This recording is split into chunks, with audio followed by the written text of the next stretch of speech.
நிரி கரி கம கமத மத நிசா நினிசா நிரிசா சா சா நிரி சனி த நீ நீ நீ த சனி த மத சா சா நிரி சனி த நீ நீ த சனி த மத த நி மத க க மத சனி த மகரி காற்றில் வரும் கீதமே என் கண்ணனை அறிவாயா அவன் வாய் குழலில் அழகாக அமுதம் ததும்பும் இசையாக மலர்ந்தாய் நடந்தாய் அலை போல் மிதந்து காற்றில் வரும் கீதமே என் கண்ணனை அறிவாயா. ஹாய் டியர்ஸ், எல்லோரும் எப்படி இருக்கீங்க? எல்லோரும் சூப்பராக இருப்பீங்கன்னு நம்புகிறேன். இங்கே நாங்களும் ரொம்பவே நல்லாயிருக்கோம். இன்றைக்கி ஒரு டே இன் மை லைஃப் vlog தான் அவங்க கூட ஷேர் பண்ண போகிறேன். கொஞ்சம் ரெசிபிஸும் ஷேர் பண்ணியிருக்கேன். கண்டிப்பாக உங்களுக்கு யூஸ்ஃபுல்லாக இருக்கும்னு நம்புகிறேன். இன்றைக்கி வந்து குழந்தைங்களுக்கு ஆன்லைன் கிளாஸ்னாவே கொஞ்சம் டென்ஷனாக இருக்க மாதிரி தான் இருக்குது. என்ன தான் மைண்டை வந்து கூலாக வச்சுக்கணும், டென்ஷன் ஆகக்கூடாதுனாலும் கொஞ்சம் பரபரப்பாக தான் இருக்க மாதிரி இருக்குது. இதை வந்து ஃபீல் பண்ணுறவங்களுக்கு கண்டிப்பாக புரியும். என்னடா இவ எப்போ பார்த்தாலும் இப்படியே சொல்கிறாளான்னு நினைக்காதீங்க. கொஞ்சம் பரபரப்பாக போகிற மாதிரி தான் இருக்குது லைஃப். சரி, வாங்க வீடியோக்குள்ளே போகலாம். இப்போல்லாம் குட்டீஸை எழுப்பணுன்னா நான் வந்து எழுப்புறது கிடையாது. பின்னாடி பால்கனி கதவை திறந்து விட்டேன்னா இந்த அழகி வந்து ஒரு குரல் கொடுத்த உடனே 2 பேரும் ஏஞ்சிக்குவாங்க. சந்தோஷமாக ஏஞ்சிக்கிறாங்க. அது ஒன்று ஒரு நல்லாயிருக்கு. சந்தோஷமாக ஏஞ்சிக்கிறாங்கன்னா நம்ம எழுப்புனா கொஞ்சம் சினிங்கிட்டு அப்படி பண்ணிவிட்டு வேண்டா வெறுப்பாக ஏஞ்சிக்குவாங்க.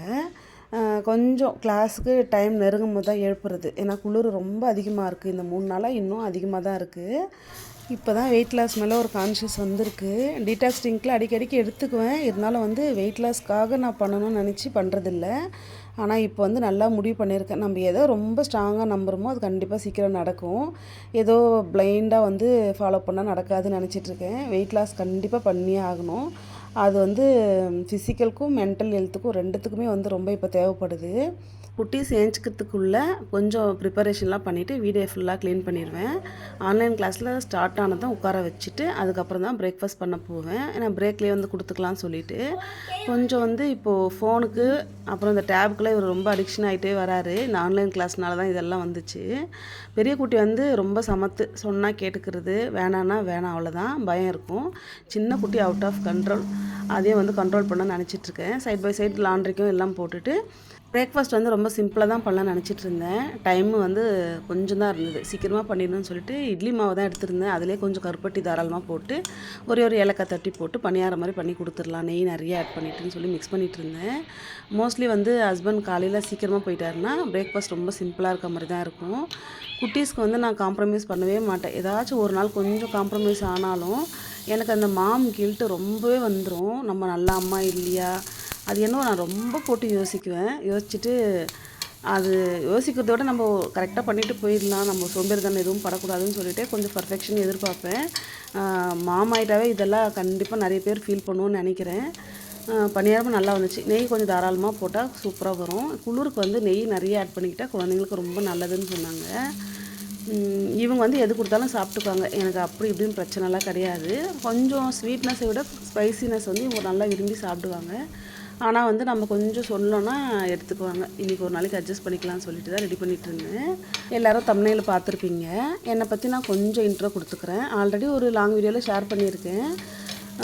என்னோடய நேட்டிவ் எல்லாமே வந்து சென்னை தான். நான் அப்பப்போ யோசிப்பேன், நம்ம சென்னைன்றனால தான் ரொம்ப ரீச் ஆகலையோ அப்படின்னு சொல்லிட்டு. நான் யூடியூபர்ஸ் வந்து இந்த விளாகர்ஸ் நிறைய பார்ப்பேன். இவங்கெல்லாம் வந்து அதர் டிஸ்ட்ரிக்ட்லாம் வந்து ரொம்ப பாப்புலர் ஆகிற மாதிரி இருக்குது. ரொம்ப மினிமலாக சாதாரணமாக இருந்தாலும் சூப்பராக பாப்புலர் ஆகுறாங்க. நான் வந்து எனக்கு பாப்புலர்லாம் வேணாம். நான் வந்து என்னோடய ரெகக்னேஷன் எதிர்பார்க்குறேன். கொஞ்சம் கூட அது எனக்கு கிடைக்காத மாதிரி ஒரு ஃபீலாக இருக்கும். அப்பப்போ குவிட் பண்ணிட்டு போயிடலாமான்னு தோணும். ஆனால் நிஜமாக சொல்கிறேன், எனக்கு இருக்க ஒரு சப்ஸ்கிரைபரும் எனக்கு ரொம்ப ரொம்ப வேல்யூபிள் தான், ரொம்ப ப்ரிஷியஸாக நினைக்கிறேன். குவிட் பண்ணணும்னு நினைக்கும் போது டக்குன்னு எனக்கு மைண்டுக்கு வந்துடும். நம்மளே நம்பி ஏதோ என்கிட்ட ஏதோ ஒன்று பிடிச்சி எனக்கு சப்ஸ்கிரிப்ஷன் பண்ணியிருக்காங்க, நான் எதுக்கு விட்டுட்டு போகணுன்ற மாதிரி திரும்ப அப்படியே டைவெர்ட் ஆகிடும். அதுக்கப்புறம் வந்து என்னோடய ஃபஸ்ட்டு சேலரின்னு பார்த்தா நான் வந்து ஸ்கூலில் ஒர்க் பண்ணேன். என்னோடய குவாலிஃபிகேஷன் வந்து டிடிஎட் பிஏ பிஎட் தான். இவ்வளோ படிச்சுட்டு இன்றைக்கி நான் என்ன பண்ணுறேன்னா வீட்டில் தான் வேலை செய்கிறேன். வீட்டில் வேலை செய்கிறேன்றது ஒரு பக்கம் கொஞ்சம் அது நம்ம வீடு நம்ம ஃபேமிலி நம்ம தான் கொண்டு போகணுன்னு இருந்தாலும் படித்தது கொஞ்சம் நம்ம குழந்தைங்களுக்காச்சும் யூஸ் ஆகுதுன்னு சொல்லிட்டு மனசை தேத்திக்கிறதா இருக்குது. என்னதான் இருந்தாலும் ஏர்னிங் ரொம்பவே முக்கியம். செல்ஃபாக நம்ம வந்து ஏர்ன் பண்ணி அதிலேருந்து நம்ம ஒரு சின்ன அமௌண்ட் எடுத்து நமக்காக செலவு பண்ணுறதும் சரி, நம்ம பேரண்ட்ஸ்க்கும் நம்மளோட சார்ந்தவங்களுக்கும் செலவு பண்ணுறதும் அது ரொம்ப ரொம்ப சந்தோஷமாக இருக்கும். அது என்றைக்கு நடக்கும்னு தெரியல. அந்த நாளுக்காக நான் வெயிட் பண்ணிகிட்ருக்கேன். வாங்க திரும்பி இப்போ லஞ்ச் மெனுக்குள்ளே போகலாம். பிரேக்ஃபாஸ்ட்டில் குழந்தைங்களுக்கு கொடுத்துட்டு லஞ்ச் வேலையை ஸ்டார்ட் பண்ணிட்டேன். இந்த அரிசி வந்து என்னோடய பிரதர் இன்லா கொடுத்தாங்க, வீட்டில் விளைஞ்சதுன்னு சொல்லிட்டு. எனக்கு அந்த அரிசி இன்றைக்கி தான் ஓப்பன் பண்ணேன். அந்த வாசம் எனக்கு அவ்வளோ பிடிச்சிருந்தது. என்னதான் இருந்தாலும் இப்போ வில்லேஜில் இருந்து இதெல்லாம் சாப்பிட்றவங்களுக்கு அது ஒரு பெரிய விஷயமா தெரியாது. என்ன மாதிரி ஆளுக்கு சிட்டிலே பான் பாட்டப்பில் நம்ம இப்படியே வாழ்ந்துட்டுருக்கோம். இதெல்லாம் ஒரு பெரிய விஷயம், ஒரு பொக்கிஷமாக தான் தெரியுது. அரிசி வாஷ் பண்ணும்போதே எனக்கு அவ்வளோ சந்தோஷமாக இருந்தது. அதுக்கப்புறம் இன்றைக்கி வந்து சாதம் கொஞ்சமாக ரெடி பண்ணிவிட்டு பாலக்கில் வந்து சப்பாத்தி தான் ரெடி பண்ண போகிறேன். நான் கொஞ்சம் எடுத்து வச்சுருந்தேன். ஏர்டைட் கண்டெய்னரில் போட்டு வச்சா கெட்டு போகாது. கீரை நல்லா ஒரு 1 வீக் வரைக்கும் ஃப்ரெஷ்ஷாக இருக்கும். நல்லா வாஷ் பண்ணிவிட்டு கொஞ்சமாக தண்ணி ஆட் பண்ணிவிட்டு அடுப்பில் வச்சுட்டேன். லைட்டாக வந்து ஒரு 5லேருந்து 6 நிமிஷம் அது நல்லா குக் ஆன உடனே எடுத்துகிட்டு நம்ம கிரைண்ட் பண்ண வேண்டியது தான். இன்றைக்கி வந்து மசூர் தால்லையும் ஒரு தால் ரெடி பண்ண போகிறேன் நார்த் இந்தியன் ஸ்டைலில். என்ன தான் நார்த் இந்தியன் ஸ்டைலில் நான் ரெசிபி பண்ணாலும் அதில் நம்ம ஒரு டச் இருந்தால் தான் சாப்பிட்றதுக்கு எனக்கு பிடிக்கும். குழந்தைங்களுக்கு வந்து எக் பாயில் பண்ணி பெப்பர் போட்டு கொடுத்துடலான்னு சொல்லிட்டு தான் பார்த்துட்டு இருந்தேன். குழந்தைங்களுக்கு வந்து கொஞ்சம் இந்த கிளைமேட்டில் பாடி ஹீட்டாக வச்சுக்கிறது ரொம்ப நல்லது. இன்டேக் என்ன பண்ணுறாங்களோ அதை பொறுத்து அவங்க இம்யூனிட்டி பூஸ்ட் ஆகும். இப்போ வேறு என்னென்னவோ சொல்கிறாங்க. எதை பார்த்தாலுமே ரொம்ப பயமாக இருக்குது. அது வந்து நமக்கு அஃபெக்ட் ஆகுன்றதை விட ஃபஸ்ட்டு நம்ம குழந்தைங்களுக்கு ஏதாச்சும் ஒரு ப்ராப்ளம் எஃபெக்ட் ஆகுதுன்னா அது ரொம்பவே அஃபெக்ட் பண்ணிடுது. மென்டலி ரொம்ப எனக்கு கவலையாகிடுது சின்ன சின்ன விஷயம் கூட. இப்போ ஆன்லைன் கிளாஸ் வந்து திரும்ப வந்து இன்னும் கொஞ்சம் போஸ்ட்பான் பண்ணதும் இன்னும் எனக்கு பயமாக ஆயிடுச்சு. அப்போ ஏதோ நடக்க போதா, ஏதோ வரப்போதா அப்படி இப்படின்னு சொல்லிட்டு. இந்த கோவிட் அப்படி தான். கோவிட்லாம் நான் சாதாரணமாக ஒரு விஷயமாக தான் நினச்சேன். அப்போ வந்து நான் ஜம்முவில் இருந்தேன். அப்போ வந்து மோக்ஷித் குட்டி வந்து 5 மந்த் கேரிங்காக இருந்தார். நான் என்ன நினச்சேன்னா இது சும்மா ஏதோ ஒன்று நடக்குது, அந்த அளவுக்கு மைண்டில் ஒன்றுமே இல்லை. ஆனால் வந்து வெக்கேட் பண்ணிவிட்டு சென்னை போகிற மாதிரி இருந்துச்சு. இந்த கோவிட்னால கிடையாது. ஏர்லி பிப்ரவரியில் ஹஸ்பண்ட் வந்து வேறு இடத்துக்கு மூவ் ஆகிறதுனால இந்த ப்ராசஸ் போயிட்டு இருந்தது.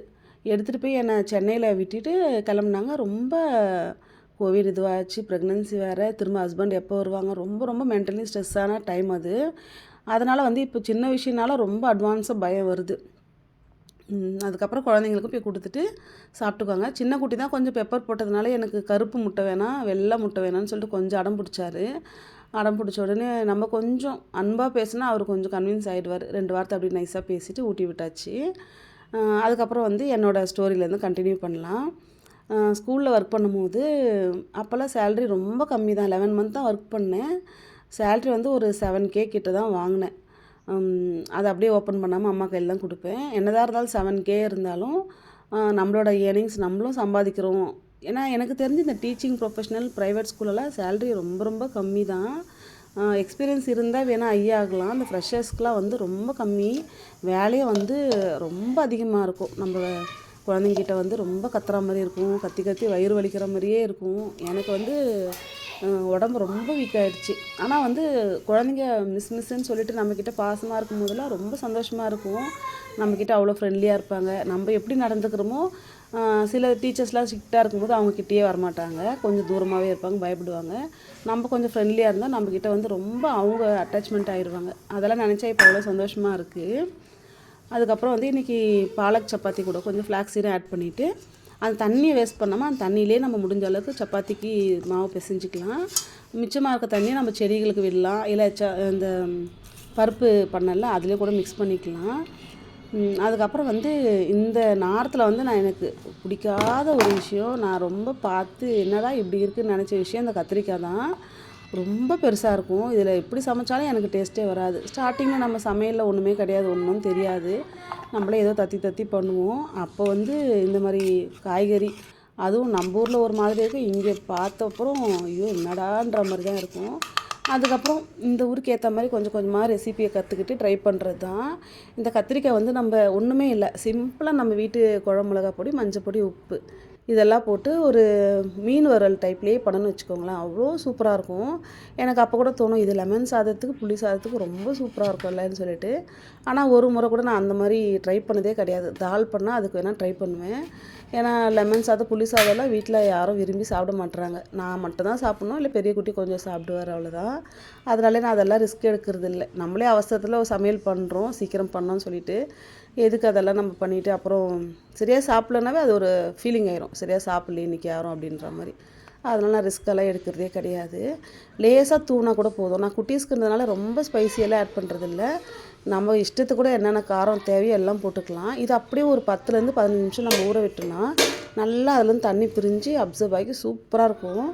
இப்போ வந்து பருப்பு தாளிச்சிடலாம்.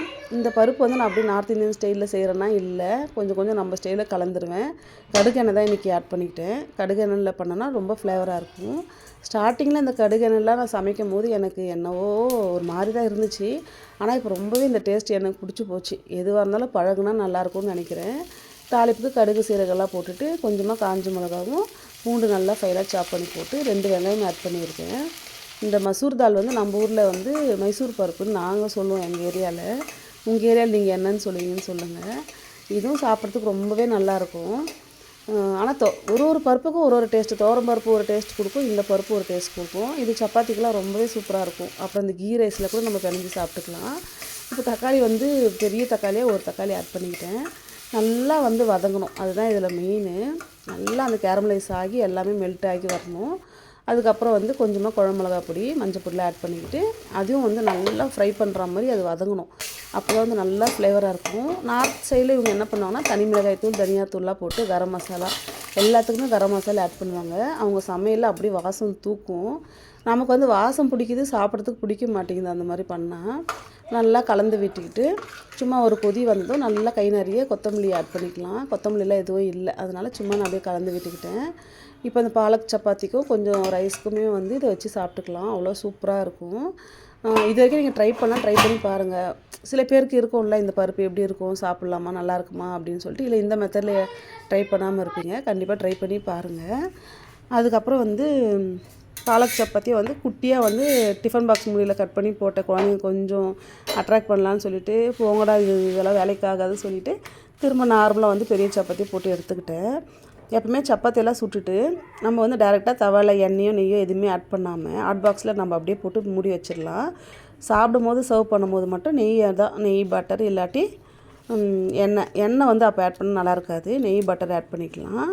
அந்த மாதிரி பண்ணும்போது சாஃப்டாக இருக்கும் சப்பாத்தி. நம்ம முன்னாடி எண்ணெய் நெய்லாம் போட்டு நம்ம ஹாட் பாக்ஸில் போட்டோம்னா அப்படியே ரஃப்பாக அது ஒரு மாதிரி ஆயிடும். நேரம் போக போக ரொம்ப நேரம் சாஃப்டாக இருக்கிறதுக்கு இதுதான் ட்ரை பண்ணணும்.